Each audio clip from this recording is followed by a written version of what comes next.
জার্মানির এই নতুন শহরে মুভ করেছি, তাও প্রায় ৫ মাস হয়ে গেল। তবে আমার বাড়ির আশেপাশে কিছু জায়গা আছে যেটা এখনো সেইভাবে আমার ঘুরে দেখার সময় হয়নি। আজকে ভাবছি আমরা ৩ জন একটু বেরোবো এবং বেরিয়ে এই রাস্তাটা দিয়ে, এই রাস্তা শুনেছি খুবই সুন্দর। তো এই রাস্তাটা দিয়েই আমি একটু এক্সপ্লোর করে দেখব যে এই রাস্তাতে কি, কি আছে। আর আমার বাড়ির আশেপাশে অদেখা কিছু জিনিসপত্র আজকে দেখব আর আপনাদেরকেও দেখাবো। তাহলে চলুন বেশি দেরি না করে শুরু করা যাক আজকে আমার এই ব্লগ।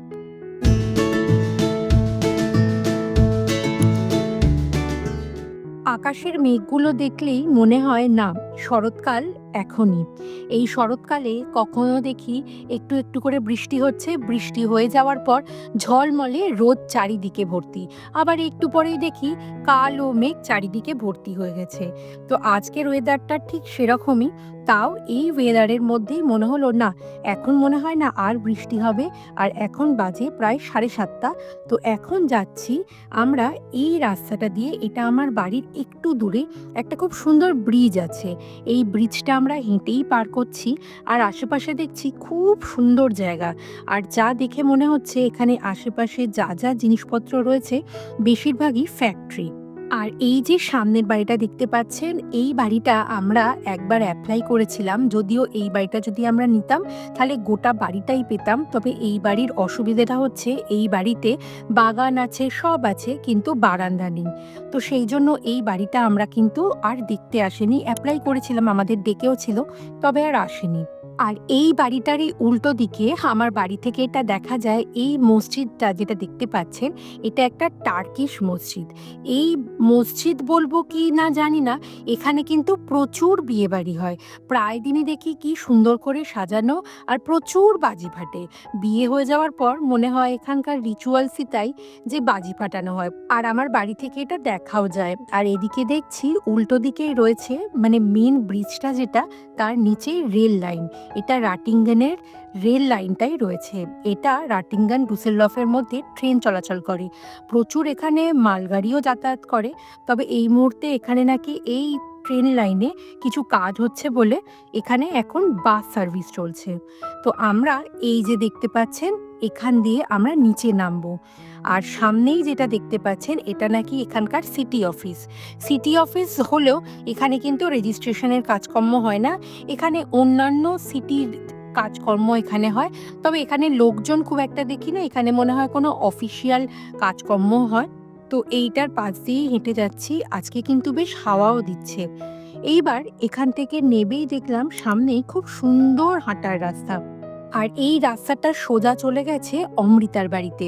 আজকে অমৃতার বাড়িতেই যাচ্ছি, ওদের বাড়িতে আজকে একটু নেমন্তন্ন আছে।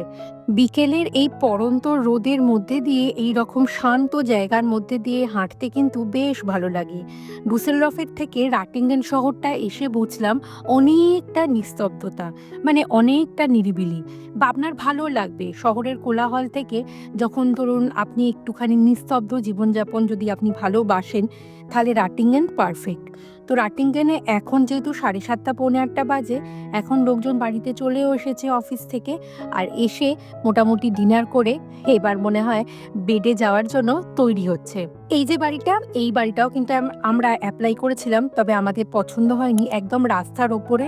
আর এটাতেও বারান্দা নেই, সেই জন্য আমরা না করে দিয়েছিলাম। চলুন সামনের দিকে এগোনো যাক। তো চিকাকে একটু চেষ্টা করানো হচ্ছে একটু হাঁটানোর জন্য, কিন্তু ও হাঁটবে না, ও সেই প্রেমেই যাবে।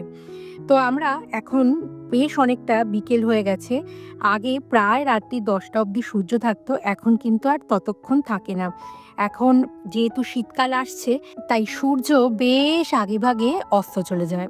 এখন তো দেখি 8টা 20 বা 25-এর দিকেই সূর্য অস্ত চলে যায়। বেশি দিন আর নেই শীতকাল আসতে। তাই এটাও কমতে কমতে একসময় দেখা যাবে 4:30 বা 4:15-র দিকেই সূর্য অস্ত চলে যাচ্ছে। আজকে যে কোন রাস্তা দিয়ে যাচ্ছি আমি সত্যিই জানি না।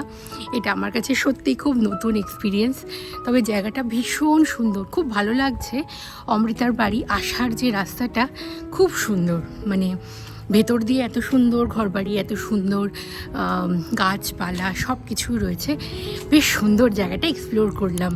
এসে গেছি অমৃতার বাড়ি, আর একটুখানি 2 মিনিট মতো লাগবে।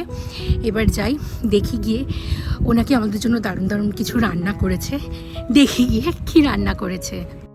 আজকে আসলে অমৃতা কাঁকড়া বানিয়েছে, তাই সকালে বলেছিল যে আজকে দোকানে কাঁকড়া পেয়েছি, তাই আজকে বানাবো, চলে আয়। কাঁকড়ার সাথে দেখি সঙ্গে বানিয়েছে সর্ষে দিয়ে স্যামন মাছ। এটা না দারুণ খেতে হয়, এটা অ্যাকচুয়ালি ভাপা, তো এটা বেক ওভেনে বানানো, এটা দারুণ খেতে লাগে।